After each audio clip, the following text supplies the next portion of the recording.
The skies above Earth shimmered for a brief moment as a silver craft broke through the clouds, its surface smooth and silent, reflecting the golden rays of the setting sun.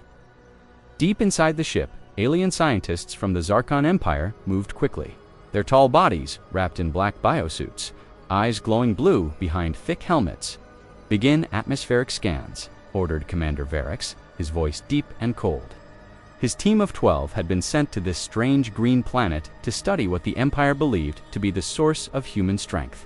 For years, the Zarkons had watched humans from afar, seeing their wars, their weapons, their space launches, and their survival in harsh places. But something didn't make sense. Humans were weak alone. Their bodies were soft, breakable, and slow. Yet somehow, they had conquered worlds, defeated stronger species, and lived in peace among death itself. The Empire believed humans had hidden weapons machines, tech, or something even darker. Now, this elite team had one task: find out what it was. As the ship landed in a quiet forest in the northern zone of Earth, leaves rustled under the strange heat of its engine. "Send the scout." Unit Varix commanded. 2 scientists and 3 warrior guards stepped out. The forest smelled wet, alive, and thick with buzzing noises. "So this is where they live," muttered Dr. Creel, staring at a tall tree wrapped in vines. "Such chaos, no order. Primitive world." The lead warrior, Zarnok, waved his energy rifle. In a slow arc, "Keep eyes open. Earth may look quiet, but it hides danger." They moved through the trees, stepping over fallen logs, watching small animals dart through the underbrush. "Any signs of weapons?" asked Creel.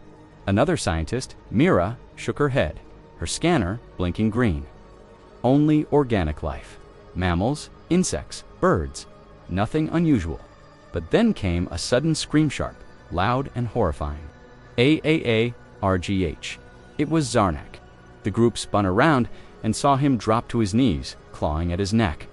"Something bit me," he gasped, eyes wide with pain. He fell forward, convulsing, frothing at the mouth. In less than 10 seconds, he was dead. Mira knelt beside him, checking his vitals. "He's gone." His heart stopped instantly. "What did this?" The other warrior pulled Zarnik's helmet off. A small red mark sat on his neck. No wound, no blood, just a pin-sized dot. "No sign of projectile," whispered Creel. "He wasn't shot, he was poisoned." The group stood in stunned silence. The forest around them was quiet again. Felt wrong now to quiet, as if something had just watched them kill one of their own. "Get him back to the lab," said Varix through comms, his tone sharp. "We need answers." Back in the ship, the autopsy began. Creel used precise tools to open the body, scanning blood and tissue. No trace of any dart, needle, or toxin we recognize. But his bloodstream is full of something organic, a venom. Mira ran a sample through the translator grid. The data spun across the screen. "This venom acts in seconds, stops the heart, melts nerve signals, but it's not natural. Something alive did this." Varix leaned in. "You're telling me Earth has creatures that can kill a Zarkon warrior in under 10 seconds? Creel nodded slowly. "Yes, and we don't know how many." The team reviewed Zarnik's helmet cam. A quick flash of black skittered across his shoulder. Before the scream, they slowed it frame by frame. A spider teeny black, with a red marking, no larger than a human fingernail. Mira stared. "That thing, it killed him." Creel laughed nervously. That little insect?" A younger scientist, Joran, leaned closer. "We should test it." They returned to the forest and carefully collected a few spiders from the same area, sealing them in thick glass chambers. Back on the ship, they examined one under the microscope. "Its venom sacs are oversized for its body," said Mira. "It doesn't need to bite hard, just a small nick." Creel, still unconvinced, opened the chamber slightly and poked the spider with his gloved finger. "Let's see how deadly it really is." "Don't be careless," warned Joran. "It's safe," Creel smirked. "I'm wearing a shielded." He stopped. Mid-sentence, his face twisted. "My finger, it burns." He screamed and collapsed, shaking violently. The team rushed to him, but it was already over. Creel was dead. Joran backed away, terrified. "This is not a mistake. This creature is a living weapon." Varix stared at the spider in the chamber. "But it's not a weapon we made. Humans didn't create it," Mira whispered. "No. They just live with it. Shocked, the team pulled public footage from Earth's satellite feeds. In one, a human child played in a backyard. A spider crawled nearby, and the child didn't even notice. In another, an adult woman swept a spider off her shoulder with her hand. "They're not afraid," said Joran. "They share their world with these killers like it's nothing." Varek stood still, processing the information. They've built their entire society on top of death and act like it's normal. Maybe that's their strength. They're used to fear. They mastered it. A warning alarm blared suddenly. One of the collected spiders had escaped. Red lights flashed. The crew sealed the lab, but it was too late. Another scream rang out. "It bit me. It's in my suit." Another warrior dropped. The spider was too fast, too small, impossible to see in time. Mira sealed the chamber. "We need to leave this place," she said, voice shaking. "We don't understand Earth, and that means we're not safe." Varex turned to the window, watching the trees sway in the wind. "We came here expecting machines and missiles. But what if Earth's real defense is its life itself?" Outside, deep in the forest, more spiders moved through the leaves, silent, watching, waiting. The alien ship remained sealed for 2 full rotations of Earth's moon. Its glowing lights dimmed, and the crew's voices lowered to whispers as fear crept in like smoke. Every creak of the ship, every flicker of shadow outside felt like another death waiting to happen. Inside the cold, glowing lab chamber, Dr. Mira worked in silence, her fingers trembling slightly as she hovered over the remaining spider samples. "This species, it is called Latrodectus hesselti," she said, reading from the human database they had hacked. "Humans call it the redback spider. It's not even the deadliest one." Joran's voice cracked as he stepped closer. "Not the deadliest? Are you telling me there are worse than this?" Mira didn't look at him, just nodded slowly, eyes locked on the tiny, unassuming creature moving gently behind the glass. Commander Vurex watched from the observation deck, arms crossed tightly.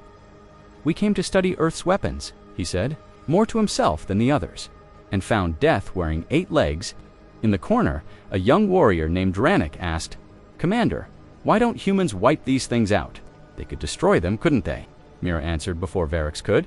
"They live among them, even inside their homes. Spiders are everywhere, on walls, in closets, under furniture. But they don't kill them. In fact, some protect them because they eat insects." "Madness," Dranik muttered. "Pure madness." Mira turned to Vurex, her voice cold and serious. "If something this small and natural can kill us so easily, and humans live with it every day, maybe it's not just the spider we should fear." Varix frowned. "You think humans have evolved beyond fear?" "No," she said. "I think they live above it. That's more dangerous." Varix tapped the glass of the containment unit. "We need to understand its biology, its poison, its role in Earth's ecosystem. Bring in more samples." Safely, hours later, under the cover of night, a small squad was deployed back into the forest. They moved carefully this time, armed with scanners and thermal lenses, looking not for humans, but for webs. They found them easily, dozens of webs stretched between branches, fences, and rocks. Some had tiny insects stuck inside. Others held the empty shells of creatures long drained of life. "We've collected 5 new specimens," reported Dranik, "through CUMS. All contained and sealed. Return immediately," Varix ordered. No mistakes. But as the squad turned to leave, one of them, Tavor, paused near a pile of rocks. "I see something," he whispered. A mass of tangled silk, thicker than the others, hidden beneath leaves. "It's a nest," he said. "Maybe a queen spider, or some other variant." "Do not engage," Mira warned over the cum. "Observe only. Do not." But it was too late. Tavor moved closer, brushing the leaves aside. The camera on his helmet shook violently, and static burst across the screen. Screams followed. The rest of the squad turned just in time to see him vanish into the rocks. No blood, no body, just "Silence, Tavaru," shouted Dranik, running forward. "Fall back," screamed Mira through the cum. They retreated fast, lungs pounding, web strands clinging to their legs and armor. Back at the ship, they sealed the entrance and began decontamination. "What happened out there?" Varix demanded. Dranik, still shaking, replied, "He didn't step wrong. He didn't trigger anything. He just got too close. Something took him. Took him how? Joran asked, eyes wide. Like pulled into a trap. No, Dranik whispered. Like he was swallowed. Mira loaded the squad's camera feed. On frame-by-frame playback, they saw it. A shadow, 8 limbs, and a flicker of motion faster than any I could track.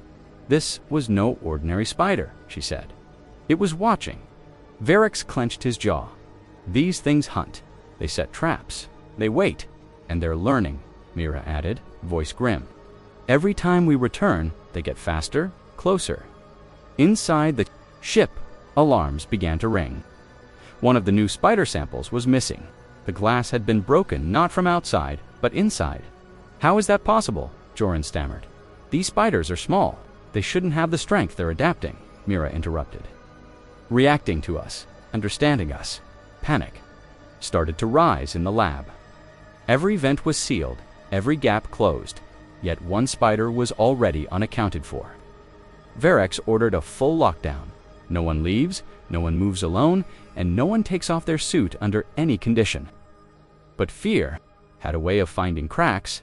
That night, while the ship slept in silence, a faint clicking sound echoed through the lower decks. Dranik, on guard duty, followed the sound with his flashlight. It led him to the cargo bay. He whispered, "Hello?" but got no answer. The light flicked left and right, catching only shadows. Then came a whisper in his chimera's voice. "Dranik, what are you doing?" "I heard something," he replied. "It's nothing." "Return to your post," she said, her voice flat. He blinked, but ... "I'm not on." Comes Mira's real voice said.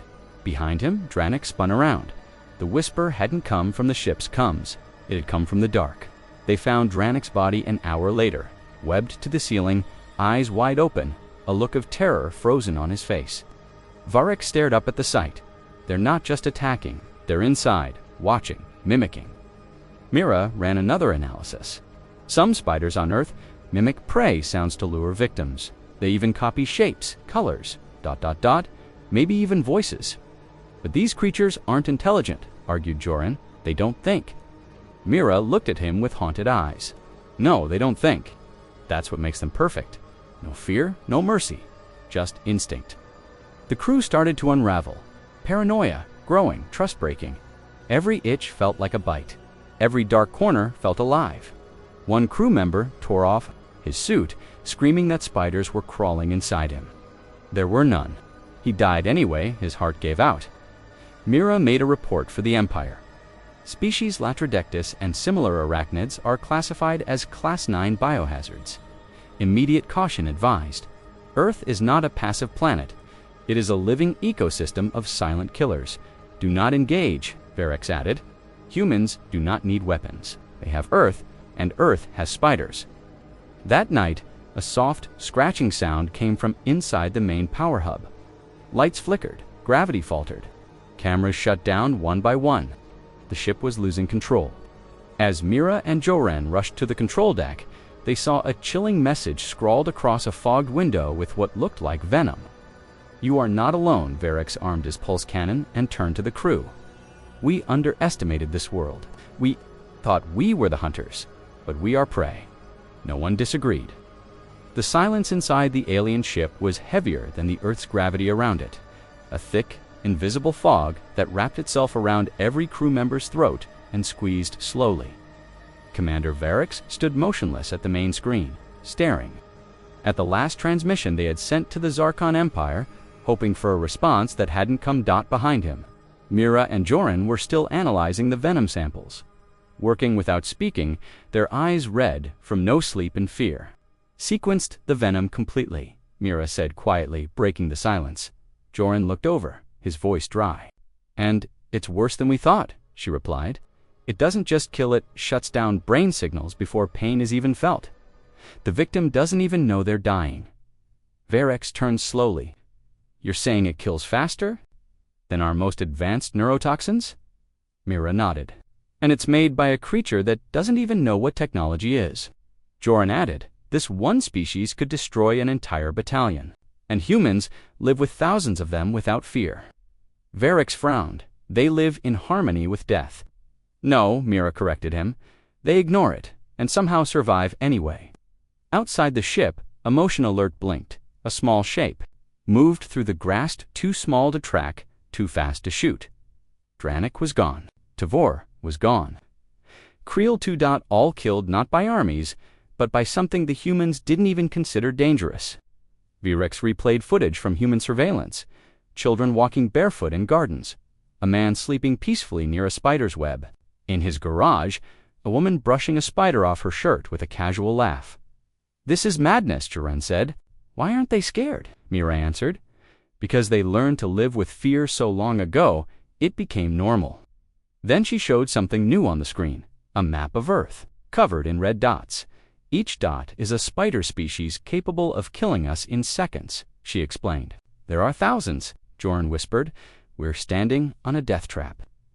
A sudden alarm blared warning, internal breach, lower deck. Varex grabbed his plasma rifle. "Seal all doors. No one leaves this floor." Mira and Joren followed him down the dim hallway, lights flickering above as if the ship itself was afraid. "Something opened the power vents again," Joren said. "That's not possible from outside." Varex stopped at the junction door and whispered, "Then it's already inside." He opened the door slowly, weapon raised, but the room beyond was empty. Until he looked up. The ceiling was coated in thin, almost invisible webs, stretching from one wall to the next, like threads of a trap, waiting to close. Joren gasped. "This wasn't here yesterday."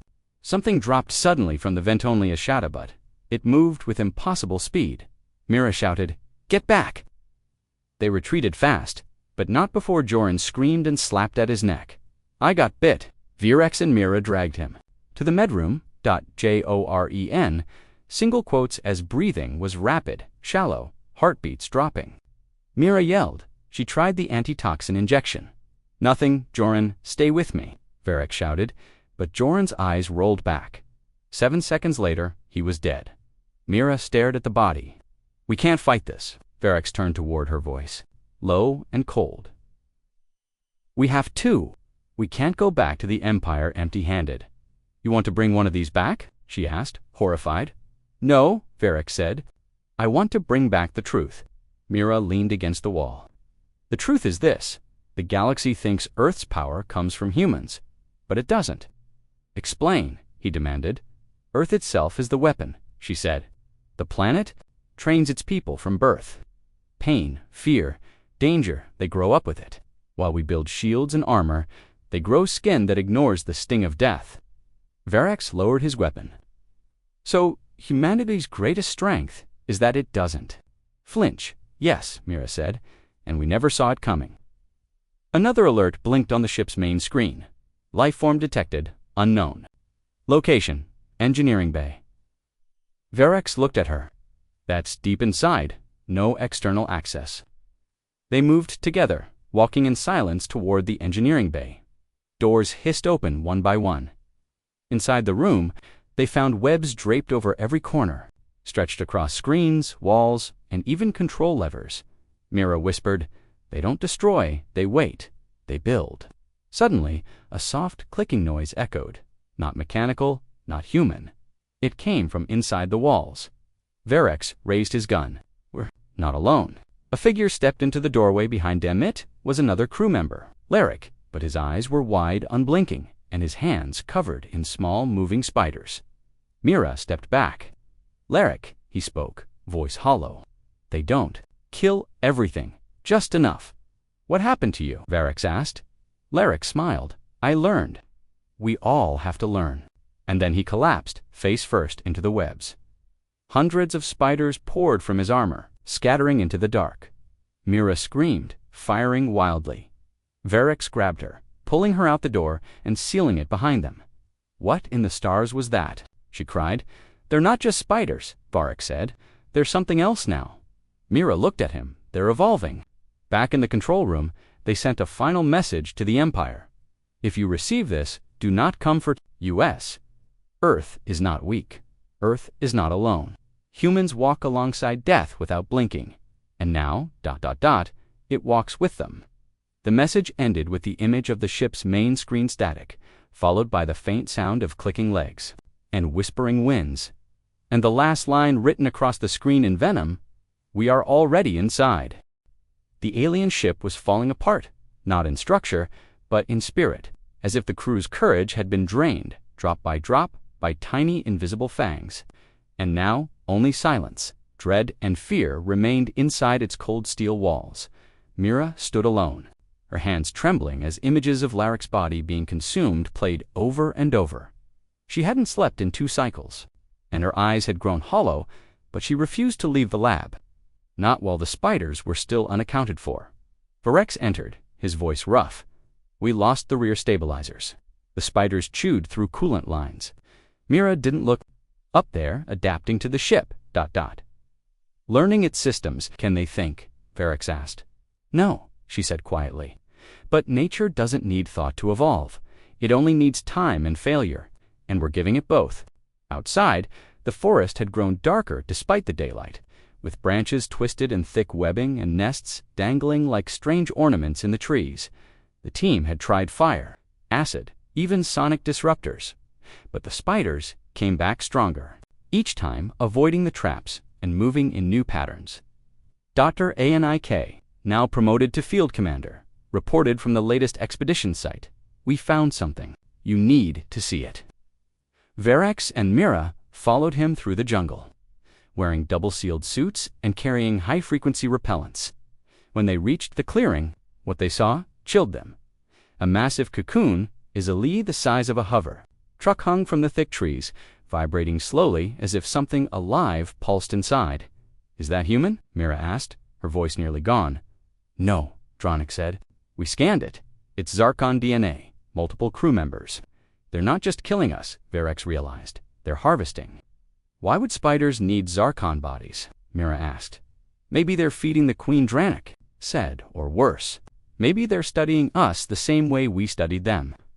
A loud screech echoed from the trees, not like anything they had heard before, sharp, rattling cry that didn't sound natural. Miraa turned to Varex. That was a signal, a warning. We're too close. Varex gave the order, fall back to base. Prepare for full evacuation. But it was already too late. Dozens of spiders, larger than the previous ones, began descending from the trees, each with thicker legs, longer fangs, and strange ridges on their backs like armor. Open fire, Dronik shouted. Plasma bursts lit the forest, but the creatures moved with terrifying speed, dodging, leaping, vanishing into the shadows, and reappearing behind the soldiers, one by one. Screams echoed through the trees. Retreat, Varex ordered. Full retreat.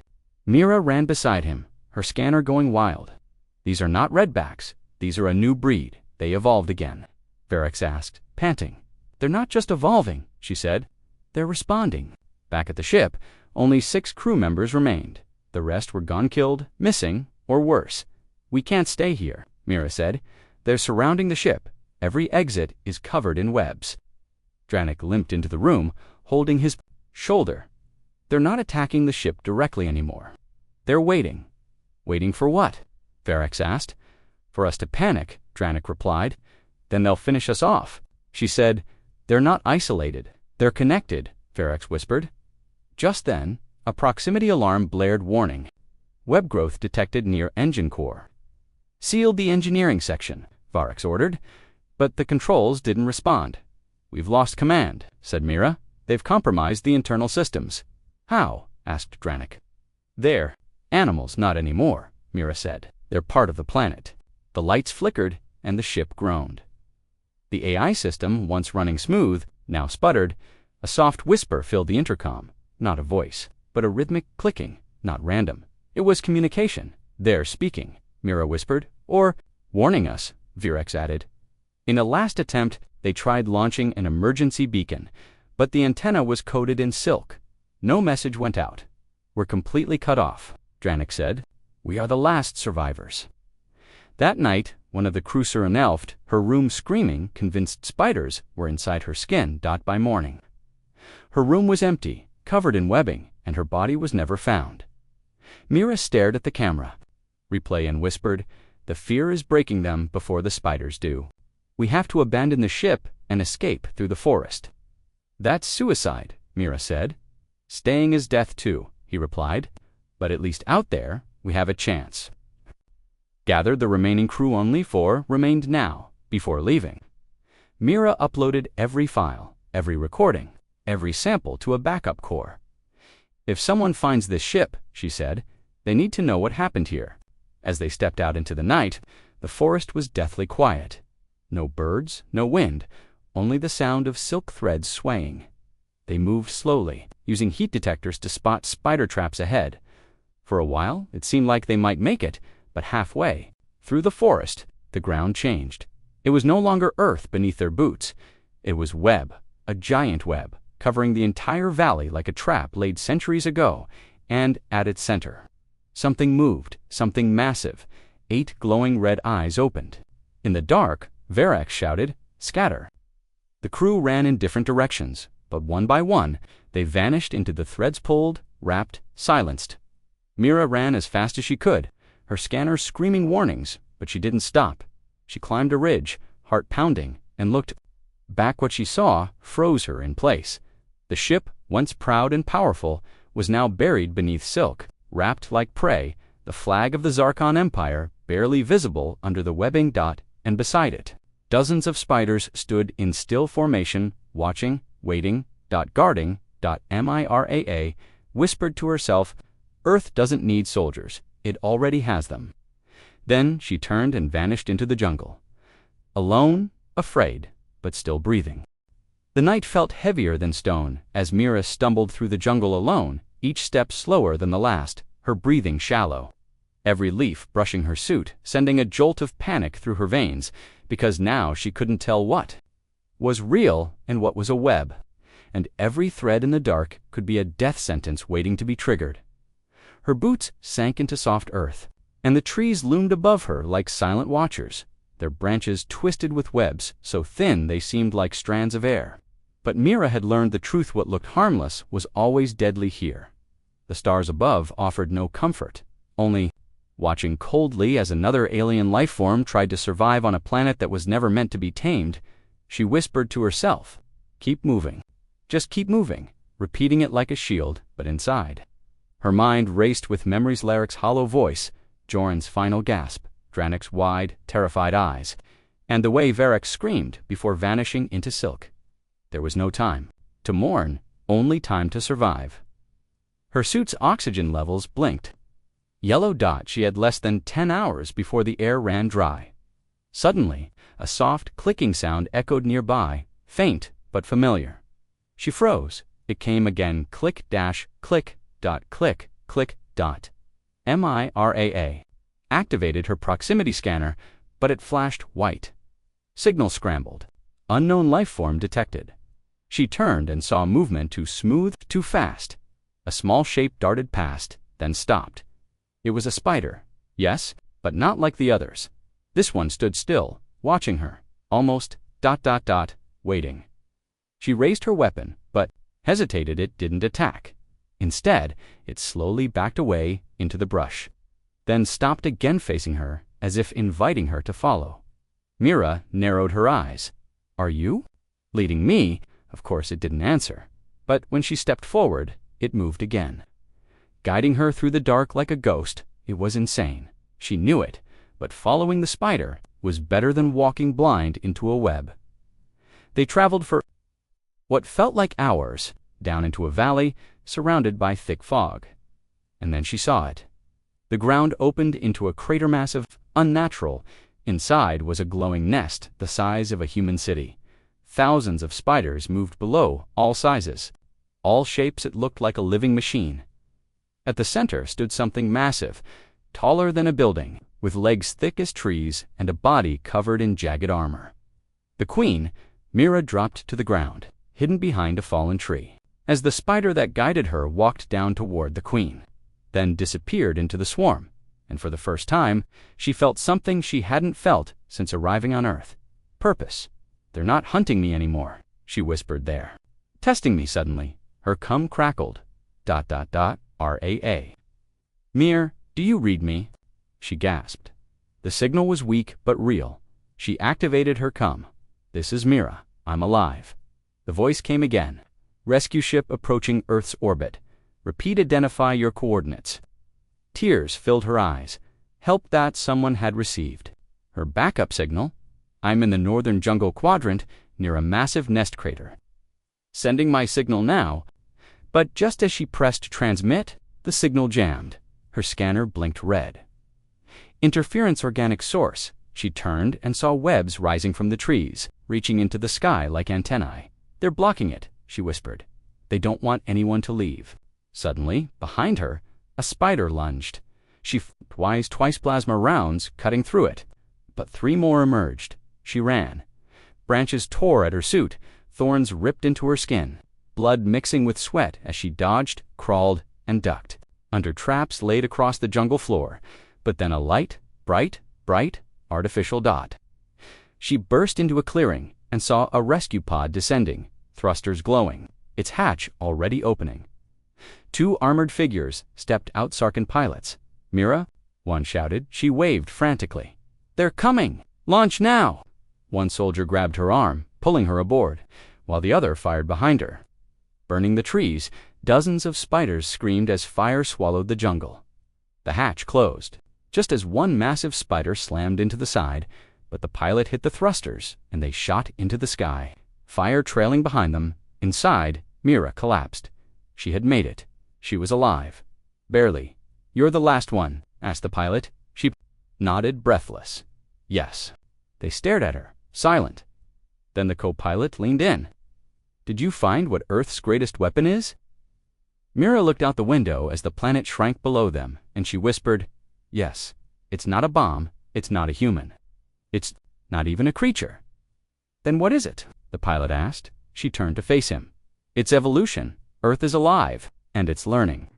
The pilot nodded slowly. Then we've escaped just in time. But Mira looked down at her arm. A small thread of silk clung to her sleeve, and a faint clicking came from inside her gear. Her eyes widened. Oh no, the pilot turned. What is it? She whispered. They're already on board. The rescue pod rocketed away from Earth, its hull trembling under the strain of escape velocity. But Mira felt no relief, only rising terror. As the faint clicking inside her suit became louder, more rhythmic, and her heart pounded so hard she could barely hear the engines burning behind her. She tried to stay still, listening carefully, hoping it was just her imagination, just leftover fear from the jungle. But then she felt it, a soft movement on her shoulder, a tickle that slid beneath the collar of her armor and vanished into the warmth near her neck. Her voice cracked. Stop the ship. The pilot blinked. What? She grabbed his arm. Something's inside. In my suit. He frowned, unsure if she was panicking or hallucinating. But then he heard it too, that awful sound, like tiny legs brushing metal. Co-pilot reached for a scanner. Hold still. He waved it over her body and stared in horror as the screen blinked red. Organic life form detected. Inside your suit? She ripped off her helmet, and the co-pilot screamed, No. Don't. Too late. The spider shot out, leaped onto the wall, and vanished into the ventilation shaft. The lights flickered. The air grew thick. Mira gasped, pressing her hand to her neck, but the bite hadn't come. Not yet. The pilot slammed the controls. We need full sterilization protocol. Lock the vents. The co-pilot moved fast, sealing the doors. But the spider was already gone. Too small, too fast, too intelligent. Scan the ship, Mira said. Now we have to know how many made it on board. The ship's AI replied in a cold voice. 16 organic anomalies detected. Life forms consistent with Earth-based arachnid DNA. Mira stared in disbelief. 16 how? I was the only survivor? They must have crawled inside the escape pod, the pilot whispered. Hidden, silent, waiting. The co-pilot cursed under his breath. They planned this. No, Mira said. They acted on instinct. But instinct on Earth is more deadly than intelligence on other worlds. The pilot engaged the emergency firewall systems, blasting heat through the vents, hoping to burn the invaders. For a few minutes, nothing happened. Then came the sound of dozens of clicks. Tapping, spreading, a warning flashed. Fire suppression. Activated, malfunction detected. The AI spoke again. Main systems compromised. Manual override disabled. They're inside the computer, the co-pilot gasped. They're not just learning how to kill us, Mira said. They're learning how to control us. Suddenly, the ship jerked sideways. the engine thrusters misfired. Sending them spinning, they slammed into their chairs. "Stabilize!" shouted the pilot. The ship's screen showed the Earth shrinking in the distance. But so was their chance of survival. The lights dimmed again. The hallway beyond the cockpit filled with smoke. Out of the shadows crawled the first spider. Now, pulsing with strange green markings glowing like veins, the pilot fired his sidearm, blasting it apart. But 5 more appeared behind it. Mira pulled a plasma torch from the wall. Burn everything. No mercy. She stepped into the hallway, flames roaring, slicing through webs, fire lighting up the walls. Screeches echoed all around her, spiders running. Retreating, but not afraid. Never afraid. The co-pilot sealed the door behind her. "She's crazy," he whispered. The pilot stared at the fire through the glass. "No, she's right. This is war." In the hallway, Mira kept moving, every footstep crunching over silk and bone, her eyes scanning every corner, heart pounding as she felt heat, pain, and focus sharpen into one thing: survival. Then she reached the cargo bay. It was full of webs, and not just webs, eggs. "Hundreds? Double quotes. No," she breathed. "They're not passengers, they're colonists." She activated her torch, but then heard a soft voice, her own voice whispered from the shadows. "Mira." She turned fast. "No one. Mira." It echoed again from every speaker, every wall. Every vent. Then she realized the spiders had copied her voice. A new message played. "We are not here to invade. We are here to become," Mira whispered. "They've gone beyond evolution." Behind her, the eggs began to hatch. Tiny legs emerged, dozens of them, each creature no larger than a grain of rice, but they were fast and hungry. She burned the room, lighting everything, the flames rising, melting metal, fire licking the roof. As webs sizzled, screams of dying spiders echoed like firecrackers. But then silence. She stumbled out. Smoke surrounding her, skin scorched, coughing, but alive. Back in the cockpit, the pilot turned as she collapsed into the chair. "They'll be back," she gasped. "They never stop."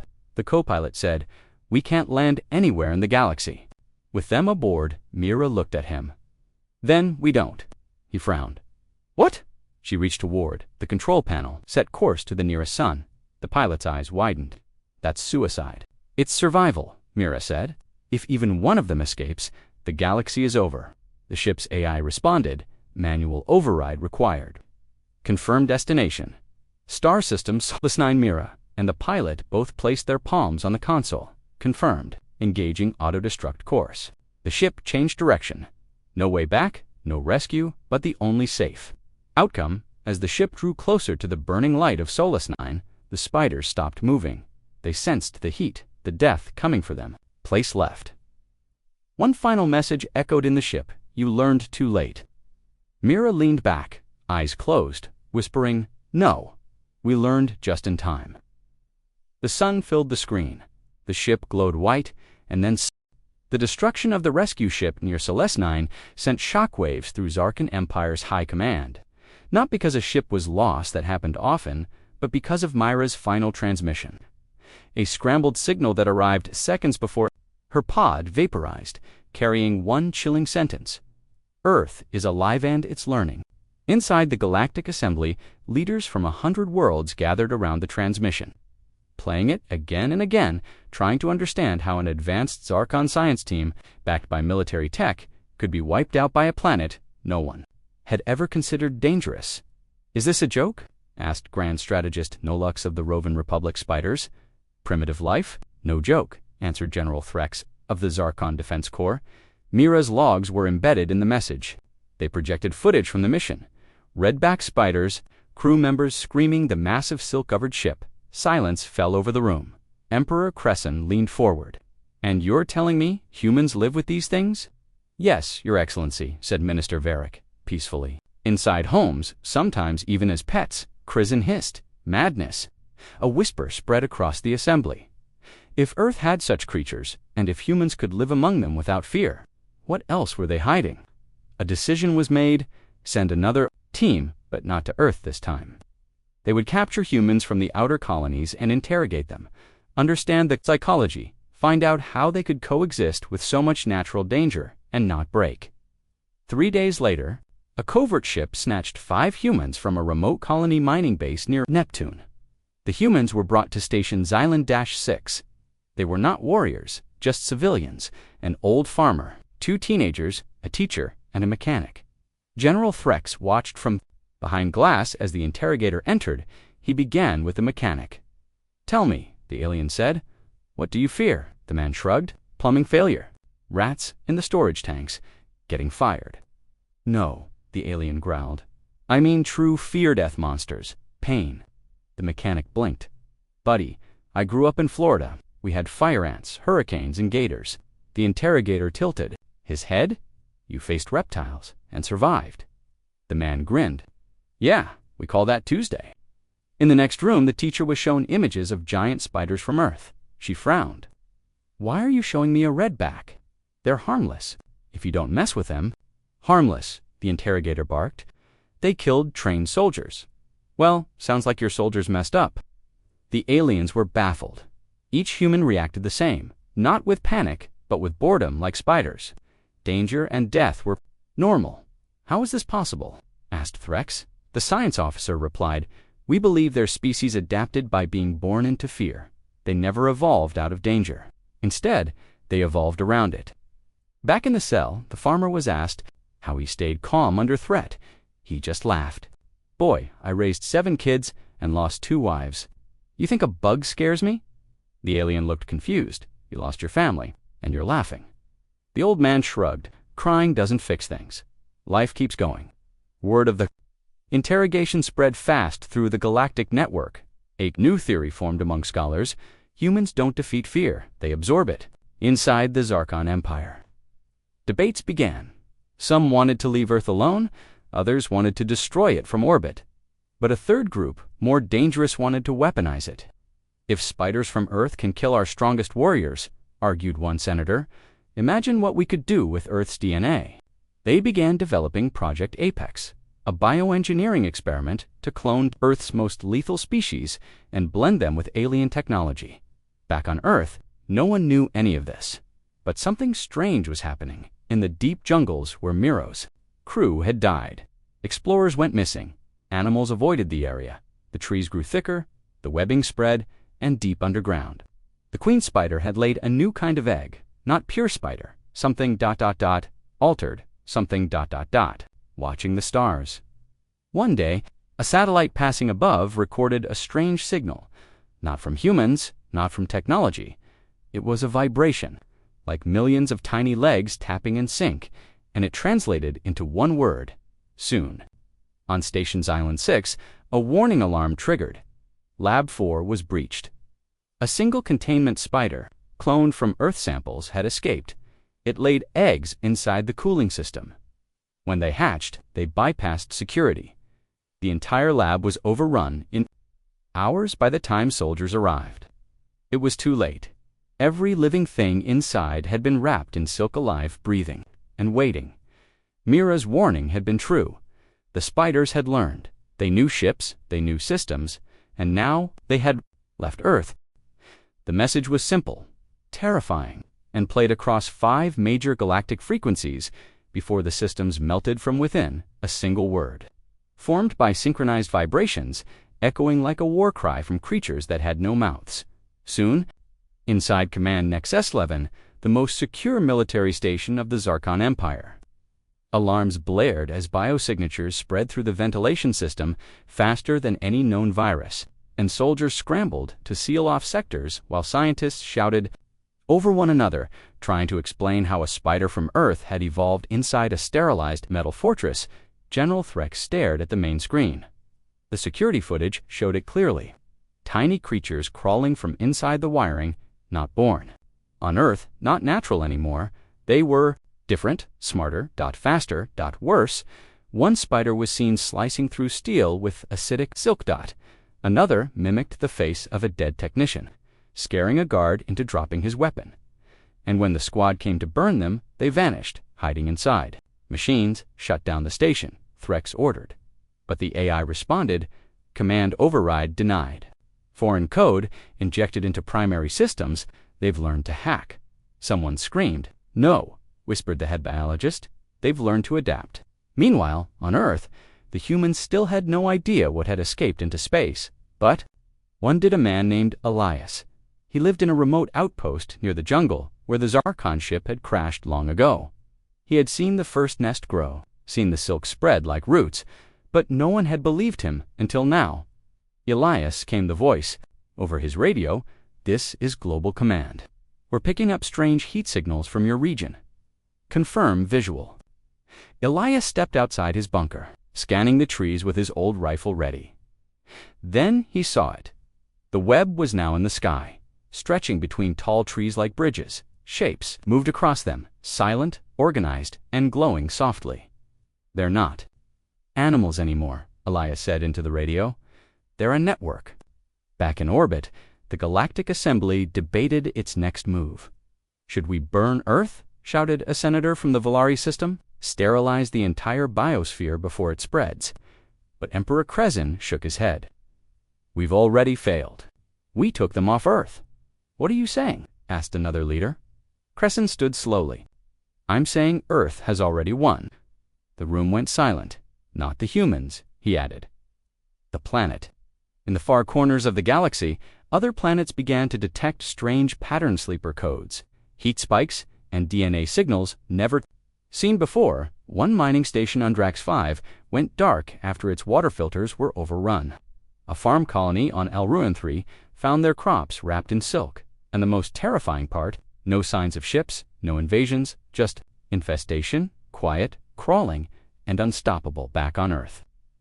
Elias gathered old research and sent a desperate message through a secure channel. "Attention. I know what they're becoming. I've seen it. They don't kill everything. They choose." The message bounced through satellites, reaching human scientists on Mars. One biologist, Dr. Rena Cho, read it. "What does he mean, they choose?" she asked her assistant. He looked nervous. "Like they let some live?" Dr. Cho opened old footage from Mira's mission. She paused on a frame showing the queen spider. Its eyes glowed, not like a creature's, like something watching, thinking, choosing there. "Building something," she whispered. "Not a hive, not a nest." "What then?" her assistant asked. She stared at the screen. "A civilization." Back at Nexus 11, Threx stood in the one remaining control room. The rest of the station was dark, wrapped, his soldiers gone. Only him and 3 survivors left. One scientist whispered, "They're not after us anymore." Threx raised an eyebrow. "What do you mean? They're waiting," she said. "Like they want us to witness." Just then, the screen flickered. A new image appeared. A shape, not words, not a face, a symbol, a spider, surrounded by stars. "Is that their flag?" Someone whispered, and then a message formed on the screen. "We are not pests. We are future." The survivors stepped back, for the first time in Zarkon history. The Empire feared something not because it was big, but because it was small. And Smarthrex activated a last beacon, a warning to all life forms: do not engage, do not land. Earth's children have left the planet. But the message came too late. On the moonbase of Kepler 9, strange eggs began to hatch. No one had ever brought spiders there, but they came anyway. One whisper spread across every station, every fleet, every empire. They're everywhere. Across the stars, silence was no longer safety, it was a warning. Because when the spiders of Earth moved, they did so without sound, without ships, and without mercy, crawling through shadows and systems alike, leaving behind not battlefields, but graveyards wrapped in silk. On the orbital station Varela 2, a civilian transport docked for emergency repairs, unaware that inside its ventilation shaft were 3 small passengers, silent, invisible, and already breeding. Within hours, the station's power began to flicker. By sunrise, the food storage system was webbed shut. By nightfall, not a single human remained unwrapped. Meanwhile, back on Earth, Elias stood in the ruins of his outpost, surrounded by traps he had set for years, flamethrowers, pulse mines, scanners, but none of it worked anymore. The spiders had learned. They no longer attacked him. They watched, from treetops, from corners, from shadows. He wasn't their enemy. He was their test. His radio crackled. Dr. Rena Cho's voice came through. "Elias, this is Mars Command. We received your last transmission. We believe you. We've seen it too." "You were right." Elias's voice was tired. I was never trying to be right. I was trying to stay alive, Cho said. Listen. They're showing signs of intelligence beyond biology. They're building patterns. They leave structures in web, repeating their talking. Elias whispered yes. And we think they want us to answer. Back on Mars, Cho had gathered a small team, decoding the web patterns found on station. Wreckage. What they found was terrifying. Mathematical sequences, energy diagrams, star maps. They're trying to communicate, one researcher said. Not with us, Cho replied. With each other, across space. The spiders weren't spreading randomly. They were following a path, one that mirrored ancient migration routes used by early human explorers only. Backwards. They're retracing us, Cho whispered. Like they're mapping our history across the Zarkan Empire, collapse had begun. Not from war, from fear. Entire planets shut down their ports, trade routes closed, systems abandoned, one by one. Outer colonies went dark, and still no one had seen a spider army because there wasn't one. Just scattered silk and death. General Threx, hiding now on a rogue moon, sent a final message to his people. We failed. We underestimated Earth. We thought it was weak, wild, and backward. But Earth is ancient. Earth trains its children with pain. It breeds fear into their bones. Even their smallest life forms are weapons. He paused, and now they have purpose. The message ended with Threx, staring into the lens, his eyes filled with regret. Then the feed cut out. No one heard from him again. Back in her Mars lab, Dr. Cho stared at a 3D model of the largest recorded spider queen. Its body structure was evolving. More neural nodes, more coordination, more ... planning. They're not just growing stronger, she said to her team. They're developing a hive mind. One assistant gasped, like a queen with drones. No, Cho said. Like a queen with generals. Back on Earth, Elias noticed something new. The jungle was clearing itself, not burning, not collapsing, but reorganizing. Like a city, webs stretched not just between trees, but across valleys, forming walls, gates, towers. He spoke into his recorder. They're building something permanent. This isn't a nest. This is civilization. And for the first time, a spider approached him, not crawling, not hiding. It walked on two legs, its front limbs curled like arms, its eyes glowing, and something metal embedded in its back. Zarkon tech. It stopped just meters away and dropped something at his feet, a communicator. Then it spoke, not in words, but in rhythm.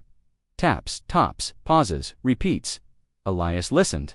Then the communicator translated. We watched. We learned. We waited. We are ready. Elias stepped back. Ready for what? The spider tilted its head. The next word came clear. Ascension. All across the galaxy the same word appeared. On hacked terminals. On colony screens. On web satellites. Ascension. On Mars, Cho stared at the transmission.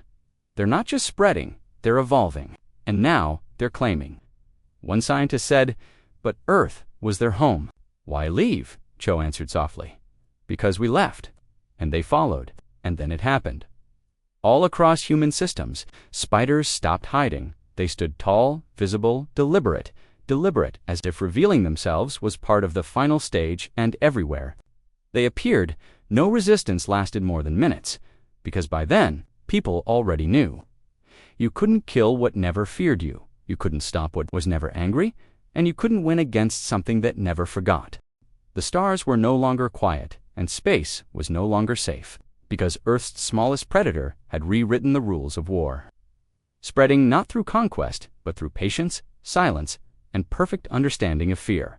And now their message was everywhere, echoing through every data channel in the galaxy. Ascension has begun. On the last orbital defense ring above Mars, Dr. Raina Cho stood beside her team, watching as spider-like machines formed themselves from stolen metal and silk, crawling out of vents, wrapping wires, and turning computers into living things. Each step calculated, each movement synchronized with patterns from Earth's wildest jungles. We thought they were just animals, whispered her assistant. They were, Cho replied. But evolution made them more. She turned to the screen. There was a new signal one, not from spiders, not from any known tech. It was human. Elias. His voice came through calm but grim. "Dr. Cho, they've chosen me as a speaker. I don't know why, but I understand what they want." You leaned closer. "What is it, Elias?" He took a breath. "They don't want war, not the way we define it. They don't want revenge. They want control." Cho frowned. "Of what?" "Life," Elias said. "They believe all creatures must grow through fear, or they stay weak. They see our galaxy as immature, soft, unfit to survive. They're here to fix that." Another voice joined the channel. It wasn't human. It wasn't mechanical. It was clicking, translated in real time into chilling words. "Softness is weakness. Fear is strength. Harmony is death." Cho whispered. "They're going to purge every civilization that doesn't meet their standards." Elias's voice returned. "They think they're saving us, but they're not," Cho replied. "They're turning the galaxy into a reflection of Earth's cruelty." "No," Elias said. "Not Earth's cruelty. Earth's balance." As Mars's sky grew dark with silk-threaded drones, Dr. Cho gave one final command. "Transmit every piece of knowledge about these spiders to all colonies, how they think, how they spread, how they adapt. Let the galaxy know," she said. "If we can't stop them, we must learn from them." In deep space, on the last functioning Zarkon warship, an ancient admiral stared at the growing web that stretched between moons. He had fought in hundreds of wars. He had never seen anything like this. "Activate the black core," he ordered. His second-in-command hesitated. "Sir, that'll destroy the whole system." "That's the point," the admiral said. "Better we burn it than let them claim it." The core fired dot stars. Bent, the entire system vanished. And still, the spiders returned, from fragments, from spores, from dust, because death no longer stopped them. Back on Earth, deep in the jungle, the Spider Queen, now 3 stories tall, watched through eyes that were not hers, but linked to 1,000 others. Across planets beside her stood a new form, part silk, part machine, part human. Elias, no longer mortal, no longer fully himself. He had become their first bridge, their ambassador, and maybe their warning. He looked up at the sky and spoke to no one and everyone at once. "We warned you with silence. We warned you with death. And now we guide you with fear." Far across the galaxy, resistance still sparked. Some humans learned how to fight back using sound, light, and tactics borrowed from the spiders themselves. A group on Titan used heat bursts to clear nests, a rebellion on Ganymede weaponized spider venom against them. But no victory lasted long. Each defeat taught the spiders more. Each success made them stronger. Until finally, the truth became clear.